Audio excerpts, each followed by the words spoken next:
Welcome back after the break. Pakistan की कम उम्र 13 साल बच्ची से आज हम आपको मिलवाने जा रहे हैं जो अपने नॉवल निगारी के हमें हैरान कर दिया। हाँ, हैरान भी कर दिया है। और मतलब हम लोग अभी जब बात कर रहे थे ब्रेक में उरूज के साथ, तो हमें बिल्कुल नहीं लग रहा था कि 13 साल की बच्ची है और उन्होंने नॉवल लिखे होंगे और इतनी बड़ी बड़ी किताबें और ये ख्यालात कैसे आए। उरूज खान ने बड़ी बड़ी फिल्मों और सीरीज को पीछे छोड़ दिया है, क्योंकि उरूज की गैर मामूली कामयाबी ने न सिर्फ पाकिस्तान बल्कि दुनिया भर में तवज्जो भी हासिल कर लिया है। और कई अफराद हैरान है कि इतनी कम उम्र उनकी है और इतनी कम उम्री में इतना कामयाब तजुर्बा, कैसे उन्होंने नॉवेल्स लिखे, कैसे उनको ख्याल आया, कैसे वो टाइम स्पेंड करती हैं। इस बच्ची की कामयाबी ने गोरों को भी हैरान कुन हद तक मुतासिर किया है। बिल्कुल ऐसी है। उरूज खान हमारे साथ मौजूद हैं और वो इस वक्त अपने स्कूल में मौजूद हैं। उरूज, सबसे पहले आपको खुशामदीद कहते हैं, thank you so much for joining अस। 13 साल की उम्र में स्कूल जाने का दिल नहीं करता और आप नावल निगारी कर रही हैं, क्या ये खुला तजाद नहीं? उरूज, आपको आवाज आ रही है? मैं 9 साल की उम्र से हाँ जी हाँ जी जी, जी जी बताइएगा। मैं 9 साल की उम्र से मैं 9 साल की उम्र से किताबें लिख रही हूँ और साथ साथ स्कूल और इन सब को मैनेज कर रही हूँ। तो इसी साल हमने मेरे नॉवल को पब्लिश किया है। तो एक थोड़ी लंबी जर्नी थी, लेकिन हमने इसका फ्रूटफुल आउटपुट हमें मिला है। ज़बरदस्त ज़बरदस्त। और ये फ्रूटफुल आउटकम आपको अब मिलना स्टार्ट भी होगा। लेकिन ये बताइए कि ये नावल नगारी का शौक क्या कोई घर में इस तरह का माहौल था या फिर खुद ही नावल नगारी की तरफ गई? मुझे किताबें और टीवी शोज ऐसी चीज़ें बहुत पसंद थी और मैं इंटरनेशनल कैंगरू लिंग्विस्टिक कॉन्टेस्ट में भी हिस्सा लेती थी। तो मेरी इंग्लिश इम्प्रूव हुई और मेरा ये दिल किया कि अगर मेरी क्रिएटिव राइटिंग स्ट्रांग है तो मैं भी नॉवेल्स लिखने की तरफ क्यों ना जाऊं। और मेरी जो मदर हैं उनको भी थोड़ा लिखने का शौक था और बहुत से लोगों ने मुझे सपोर्ट किया, तो मैंने फिर शुरू किया लिखना। ज़बरदस्त। अच्छा उरूज, पहला नॉवल आपने कौन सा लिखा और कैसे ख्याल आया कि मुझे उसका ज़ाहिर है लोगो, उसका नाम, सब चीज़ें डिसाइड करना और फिर कहानी बनाना, कैसे आपने ये सब कुछ किया? थोड़ा सा अपना बताएं एक्सपीरियंस।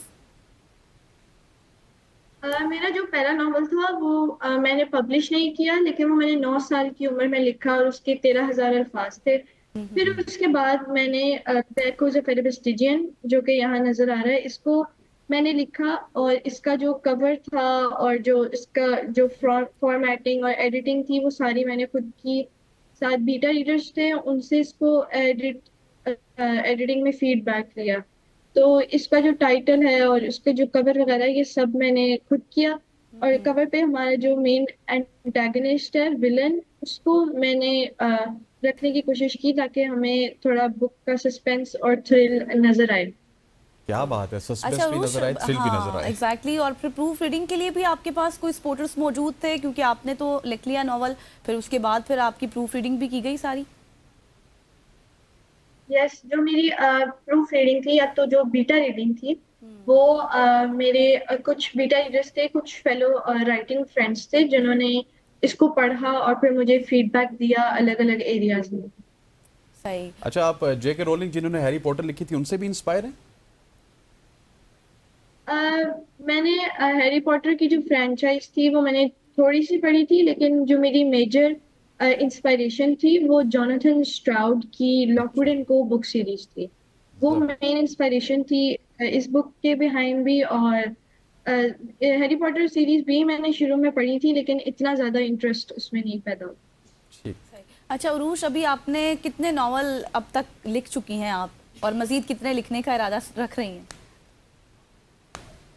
मैंने अभी तक 3 नॉवेल कंप्लीट लिख चुके हैं, उनमें से एक पब्लिश है। दैट मेरी इस डेब्यू नॉवेल का नाम है। तो इसका जो ये 2 बुक सीरीज की फर्स्ट बुक है, तो जो सेकंड बुक है उसके ऊपर अभी प्लान है पब्लिश करने का। और मेरी एक पोइट्री बुक है जो कि इसी महीने पब्लिश हो रही है, तो उसका नाम पैंडेमोनियम है। और भी बहुत से प्रोजेक्ट्स हैं जिनके ऊपर अभी मैं काम कर रही हूँ। सही। उरूज, अच्छा ये इंग्लिश नावल निगार की बात की जाए तो वो तो अभी भी पूरी दुनिया में जारी है, बहुत बड़े बड़े नावल निगार मौजूद हैं। लेकिन क्योंकि हम पाकिस्तान में बैठे हैं, हम इस्लामाबाद में, आप फैसलाबाद में, तो पाकिस्तान में नावल निगारी का कल्चर बहुत ज़्यादा मदम होता जा रहा है, कम होता जा रहा है। अगर उर्दू ज़ुबान की बात की जाए तो उस हवाले से भी कोई प्लान्स हैं कि अल्टीमेटली आपने इंग्लिश में ही काम करना है या उर्दू नावल निगारी की तरफ भी अपने आप को शिफ्ट करना है? मैंने इंग्लिश चूज की थी क्योंकि मैं कॉम्पिटिशन्स और इन चीज़ों में मेरी क्रिएटिव राइटिंग भी बहुत अच्छी थी। लेकिन अगर इसके अलावा उर्दू की बात करें तो हमारा ये आगे प्लान है कि हम जो मेरा नावल है द एक्कोज़ ऑफ अरब स्टिजियन, इसकी उर्दू ट्रांसलेशन भी करें ताकि और ज़्यादा लोग इसको एंजॉय कर सकें। ठीक हो गया Urooj, thank you so much for joining us. आप इसी तरह से कामयाबियां समेटती रहें और दुनिया को हैरान करती रहें। खवातीन औज़ात ये थी उरूज जो कि 13 साल की उम्र में और बच्चों को नावल-निगारी कर रही कितनी है। इनसे इंस्पायरिंग मिल रही है कि बच्चे भी आगे आ रहे हैं, बच्चियां भी आगे 9 साल की उम्र में हम स्कूल जाते हुए किताब नहीं पढ़ते थे, वो नावल लिख चुकी हैं, पोइट्री लिख चुकी हैं, अब 13 साल की हो चुकी हैं। खैर यहाँ पर वक्त हुआ चाहता है एक शॉर्ट सी कमर्शियल ब्रेक का। ब्रेक के बाद वापस आएंगे तो आपके गज़ल के सबके फेवरेट सेगमेंट एस्ट्रोलॉजी के हवाले से बात करेंगे। Stay with us.